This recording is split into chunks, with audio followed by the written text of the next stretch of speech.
Beginilah keadaan rumah duka yang berada di Desa Kuta Tinggi, Kecamatan Badar, Kabupaten Aceh Tenggara. Hari ketiga pasca meninggalnya Ramadhani masih berdiri tenda yang menjadi pelindung tamu saat takziah. Tampak raut sedih terlihat di wajah sang ayah, Salimat, atas kepergian anaknya yang meninggal dikeroyok pada malam Senin tanggal 27 Maret 2023 lalu.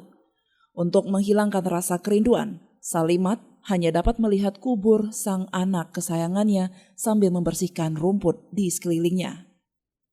Ayah korban, Salimat, mengatakan pada malam kejadian, sang anak sempat berpamitan izin bermain dan nongkrong dengan teman-temannya.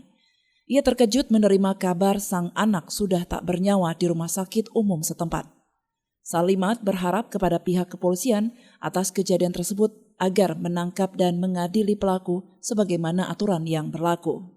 Kejadian si korban ini, apakah ada keluar dari rumah ini izin sama abang? Ada Bang, izin. Izinnya kemana bang? Dia. Mau main-main nongkrong sama temannya. Biasanya nongkrongnya di mana dia?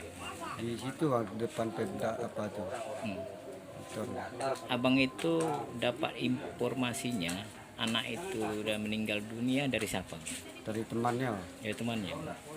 Itu saat kejadian itu memang abang berada di mana?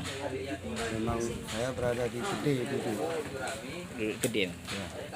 Bang, gimana sih sehari-harianya anak abang ini bang? Sifatnya gimana bang? Tempatnya baik lah. Bagus sama orang tua.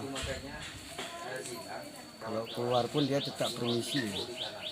Setahu Bapak selama ini ada nggak dia pernah dalam keadaan berkelahi ataupun banyak musuhnya? Enggak ada. Harapan saya ya yang pelaku ditangkap lah sewajarnya. Dihukum? Hukum kayak mana apanya lah, kayak mana kewajibannya. Dari Aceh Tenggara, Al Mujawadin melaporkan untuk Puja TV Aceh.